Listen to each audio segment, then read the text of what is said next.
दोस्तों, स्वागत है आपका हमारे YouTube चैनल प्रेत योनि पर। और आज मैं फिर से हाजिर हूँ एक खौफनाक कहानी के साथ।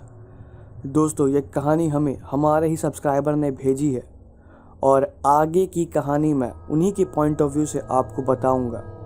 बिना किसी देरी के हम वीडियो को शुरू करते हैं। मेरा नाम राजेश है और ये मेरी आप बीती है।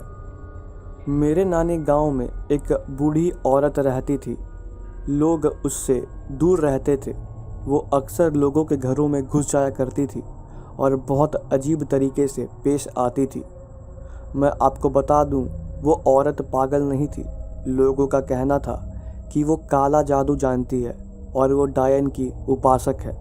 एक बार वो बुढ़िया एक ग्वाले के घर में चली गई और उस ग्वाले से दूध की मांग करने लगी। ग्वाला दूध बेचकर अपना पेट पालता था, इसलिए उसने उस बुढ़िया को दूध देने से मना कर दिया। बुढ़िया हंसते हुए घर से बाहर निकल गई और चिल्ला चिल्ला कर कहने लगी, तेरी गाय मर गई, तेरी गाय मर गई। और ठीक अगले दिन सुबह 5 बजे उस ग्वाले की दोनों गाय मर चुकी थी। और तो और गांव में जन्म लेने वाला हर नवजात बच्चा तीसरे दिन ही मर जाया करता था। और ख़ास बात ये थी कि बुढ़िया को सारी बातें पहले से ही मालूम होती थी और वह पूरे गांव में घूम घूम कर सबको ये बात बताते रहती थी कि फलाने घर में होने वाला बच्चा अपने तीसरे दिन ही मर जाएगा। इसलिए तब से जब भी किसी के घर में कोई नया सदस्य आने वाला होता था, तब लोग उस गांव को छोड़कर बाहर के शहरों में चले जाते थे और बच्चे के जन्म होने के बाद ही गांव में वापस आते थे। ये सारी बातें बहुत ही ज़्यादा अजीब है और हमें इन सब बातों के बारे में कुछ नहीं मालूम था। हम तो बस अपनी गर्मी की छुट्टियां बिताने के लिए अपने नानी के घर आए थे। उस समय मेरी उम्र मात्र 14 साल की ही थी। जैसे ही मैं नानी के घर पहुंचा, वो बुढ़िया पीछे पीछे हमारे घर आ गई। मैंने जब उस बुढ़िया को देखा तो मुझे ऐसा लगा जैसे कोई घर का बूढ़ा बुजुर्ग हो और मैं उनके पैर छूने के लिए चला गया। उनके पैरों को छूने के बाद जब उन्होंने अपने हाथों को मेरे सर से लगाया, मेरे सर में बहुत तेज़ दर्द शुरू हो गया। मैं दर्द के मारे बहुत ज़ोर से चीखने लगा। मेरी चीख सुनते ही जैसे मेरी नानी मेरे पास आई, वो बुढ़िया वहाँ से भाग चुकी थी और मैं दर्द के मारे बेहोश हो चुका था। बेहोशी से जागने के बाद भी मेरे सर में बहुत तेज़ दर्द हो रहा था और दवाइयाँ खाने के बाद भी दर्द ख़त्म नहीं हो रहा था। इतने दर्द के कारण हमें तीसरे दिन ही अपने घर को लौटना पड़ा। हम अपने घर पटना आ चुके थे और अब हमने यहाँ पर डॉक्टर के पास अपना चेकअप कराया तो मुझे मालूम पड़ा मेरे सर में ट्यूमर हो चुका था। यह सुनकर हमें बहुत ज़्यादा शौक लगा, क्योंकि एक 14 साल के बच्चे के सर में ट्यूमर होना बहुत अजीब बात थी, वो भी अचानक से। मेरी हालत बहुत ज़्यादा बिगड़ने लगी थी। डॉक्टर मेरा इलाज कर रहे थे लेकिन बात नहीं बन रही थी। आखिरी रास्ता ऑपरेशन ही था। हम गणेश जी के बहुत बड़े भक्त थे और हम अक्सर गणेश चतुर्थी के दिन उनकी मूर्ति को घर में लाते थे और उनकी पूजा उपासना बहुत श्रद्धा भाव से करते थे। मेरी माँ गणेश जी की बहुत बड़ी भक्त थीं और उनसे रोज़ ये गुहार लगाती थीं कि हमारे घर की सारी मुसीबतें टल जाएं। मेरा ऑपरेशन गणेश चतुर्थी के 5 दिन बाद था और हमने घर में गणेश जी की मूर्ति लाई। बहुत श्रद्धा भाव के साथ हमने गणेश जी की पूजा उपासना की और उनसे बहुत प्रार्थना की। मेरी माँ बहुत ज़्यादा रोया करती थी, क्योंकि डॉक्टर ने साफ कह दिया था, अगर ऑपरेशन फेल हुआ तो हम आपके बेटे को बचा नहीं पाएंगे।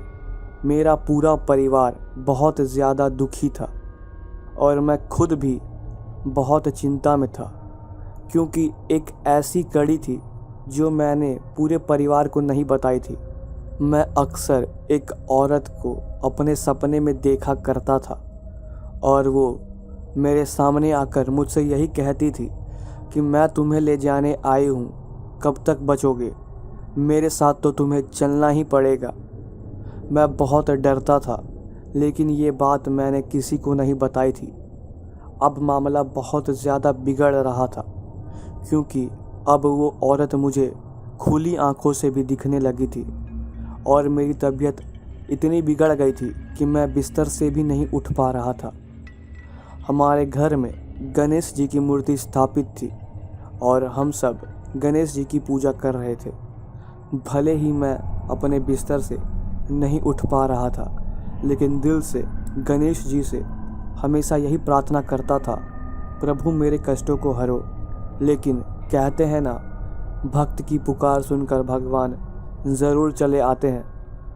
मेरी माँ को रात में एक सपना आया और सपने में गणेश जी के बाल अवतार ने माँ को ये बात कही, तुम्हारे घर में मांस मछली इत्यादि बनती है, जिसके कारण मेरी सौम्य शक्ति तुम्हारे घर पर काम नहीं कर रही है। तुम्हारे बेटे के ऊपर की जो ऊपरी बाधा है वो इन सब बातों से बहुत ज़्यादा ताकतवर होती जाती है। तुम अपने घर में मांस मछली इत्यादि बनाना बंद कर दो और पूरे घर में सत्यनारायण स्वामी की पूजा कराओ।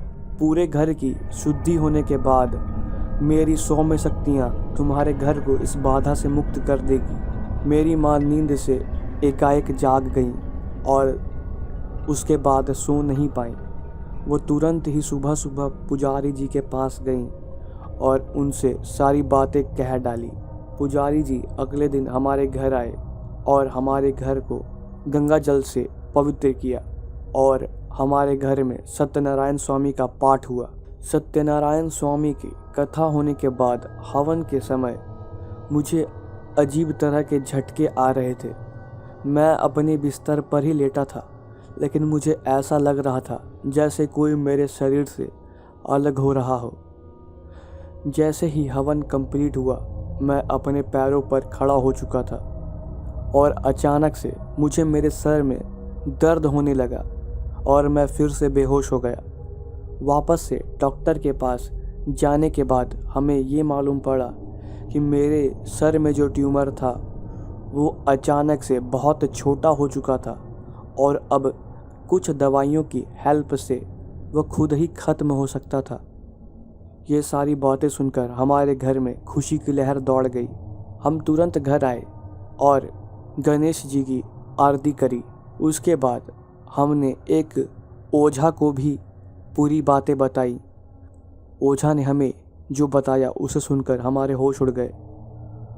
उन्होंने बताया कि उस बुढ़िया ने मेरे ऊपर मसानी क्रिया कर दी थी।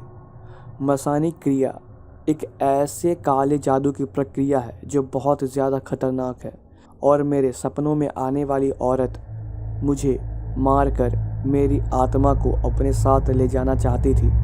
वो एक बार नहीं 10 बार मुझे मारने की कोशिश कर चुकी थी, लेकिन मेरे गणेश भगवान मुझे हर बार बचा लेते थे।